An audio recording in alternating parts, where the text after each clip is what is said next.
बिस्मिल्लाहिर्रहमानिर्रहीम। अस्सलाम वालेकुम। आप देख रहे हैं रियलिटी नेटवर्क और मैं हूं सुहेल इकबाल। नाजरीन, आज हम बात करेंगे भारत में मौजूदा हालात के बारे में। जैसे कि हम सब जानते हैं कि भारत में पिछले 3 महीने से सिख एहतजाज कर रहे हैं और उनके एहतजाज की सबसे बड़ी वजह है कि जो बिल लाया गया है असम्बली में बीजेपी की तरफ से और उसको मंजूर किया गया। सबसे पहले नाजरीन आपको ये बताते चलें कि वो बिल बेसिकली था क्या। बीजेपी ने एक बिल लाया असेंबली में और उस बिल के मुताबिक ये था कि जो भी किसान फसलें काश्त कर रहे हैं, अब उसके बिल के पास होने के बाद गवर्नमेंट उसकी जिम्मेदार नहीं होगी। मतलब ये ऐसे ही बात है कि जैसे अगर हम पाकिस्तान की बात करें तो अभी रिसेंटली इस साल सिंध हुकूमत ने अनाउंस किया है कि सिंध हुकूमत अपने किसानों से 2000 रुपए फी मन के हिसाब से गंदम खरीदेगी। इसी तरह से पंजाब हुकूमत ने ऐलान किया कि 1600 रुपए फी मन के हिसाब से गंदम खरीदेगी। इससे होता यह है कि किसान को एतमाद होता है कि उनकी फसल जाया नहीं जाएगी। उन्हें पता होता है कि उनको खरीदार मिल जाएगा हुकूमत की शक्ल में। जबकि इंडियन हुकूमत ने यह बिल लाए कि अब के बाद इंडियन गवर्नमेंट किसानों से फसलें नहीं खरीदेगी बल्कि प्राइवेट लोग फसलें खरीदेंगे। अब इससे मसला ये होता है कि अगर प्राइवेट लोग जब इस चीज में आ जाते हैं तो फिर अपनी मर्जियां करते हैं, जिसकी वजह से किसान बहुत ज्यादा नुकसान उठाता है। तो अब हम मजीद इस बात को आगे बढ़ाते हैं।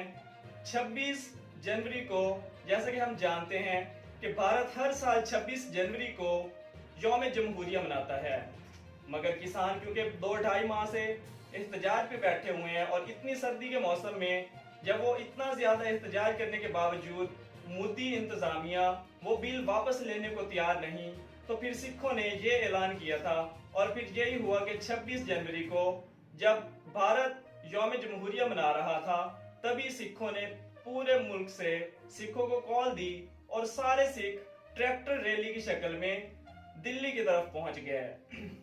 आपको मजे की चीज बताते चलें कि अगर मुसलमानों के साथ ये जुल्म होते हैं तो मुसलमान एक्टर कभी नहीं बोलते, लेकिन हमने देखा कि पंजाब पे जब ये मसला आया खासतौर पे सिखों के बारे में, तो पंजाबी मूवीज में जो काम करने वाले एक्टर हैं वो खुलकर सामने आए हैं और उन्होंने हुकूमत को तनकीद का निशाना बनाया है।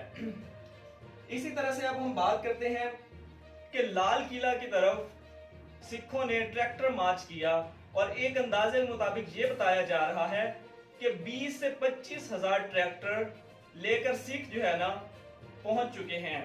और हमने कल ही देखा कि लाल किले पर कुछ सिख जो है ना चढ़ के उन्होंने अपना झंडा लगा दिया। अब कुछ लोग ये भी कह रहे हैं कि ये खालिस्तान तहरीक का भी आगाज हो सकता है।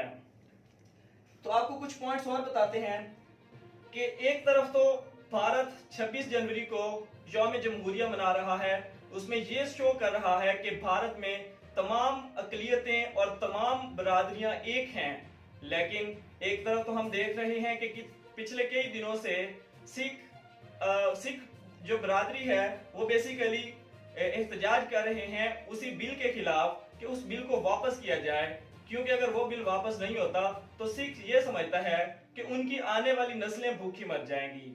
दूसरी तरफ पूरे कश्मीर पे आर्टिकल 370 का खात्मा किया गया और उसके बाद से पूरा कश्मीर एक तरह से जेल बना हुआ है। वहां पे मेरे ख्याल से दुनिया में सबसे ज्यादा अगर किसी एरिया को जेल बनाया गया है तो वो कश्मीर का ये इलाका है। तो फिर किस तरह से नरेंद्र मोदी ये कह सकता है कि ये भारत जो है एक जमहूरिया मुल्क है, जबकि ऐसा बिल्कुल नहीं है। इसी तरह से एक और पॉइंट आते हैं कि नरेंद्र मोदी की तरफ से कुछ लोग आए जिन्होंने कि सिख किसानों से बोला कि आए मिल के बैठते हैं और मुज़ाकरात करते हैं। और मुज़ाकरात में क्या बात हुई, उन्होंने ये मुज़ाकरात में बोला कि हम ऐसा करते हैं कि 18 महीने के लिए ये जो बिल लाए हैं इसको रोक लेते हैं और 18 माह के बाद फिर हम देख लेंगे। मगर किसान इस पर राजी नहीं हुए। क्यों? क्योंकि किसान भी जानते हैं कि नरेंद्र मोदी बहुत ही शातिर इंसान है और ये बात बिल्कुल हकीकत है। अगर 18 माह तक रोक लें और उनका मकसद यही था कि किसी तरह से इन सिखों को वापस भेज दिया जाए और ये तहरीक जो है इसको नाकाम किया जाए, मगर सिखों ने इससे भी इनकार कर दिया और अब ये मसला बहुत ही गंभीर होता जा रहा है। इसके साथ एक और मजे की चीज बताते हैं कि एंड में हम ये कि मोदी क्या ये बिल वापस लेगा या नहीं, या फिर ऐसा है कि सिख हार मान लेंगे। अब ये देखना है आने वाले दिनों में कि आखिर ऐसा क्या होगा। मोदी अपनी तरफ से बार बार ये कह चुका है कि किसी भी सूरत में वो ये बिल वापस नहीं लेगा, और इसके पीछे एक बहुत बड़ी वजह भी है, क्योंकि अगर मोदी इस वक्त अपना ये बिल वापस लेता है तो फिर उसका इमेज डाउन जाएगा और जिससे सिखों का और हौसला बुलंद होगा। जबकि मोदी तो वैसे ही अकलियतों को दबाने में इंटरेस्टेड है, चाहे वो फिर मुसलमान हो या फिर सिख हो। मोदी के नजदीक सिर्फ हिंदू लोग ही उसकी पसंदीदा कौम समझी जाती है, और हिंदुओं में भी अगर देखें तो वो लोग जो ज्यादा पैसे वाले हैं। तो अब बात ये चल रही है कि इंडियन मीडिया जो है वो फिर से प्रोपेगेंडा करने में लग गया है, और बार बार अब यही बात सामने आ रही है कि इसके पीछे आईएसआई मुलविस है, और साथ साथ ये कि आईएसआई इनको फंडिंग कर रही है, जबकि हकीकत में ऐसा कुछ नहीं है। तो अब देखना यह है कि आने वाले दिनों में ऐसा क्या होने जा रहा है, और खास तौर पर 1 फरवरी को ऐसा क्या होगा, क्योंकि 1 फरवरी को बिल पेश किया जाता है। तो अब देखना यह है कि आने वाले दिनों में हालात किस तरफ जाते हैं। उम्मीद करते हैं हमारा आज का वीडियो आपको पसंद आएगा। कमेंट सेक्शन में अपनी कीमती राय से जरूर आगाह करें।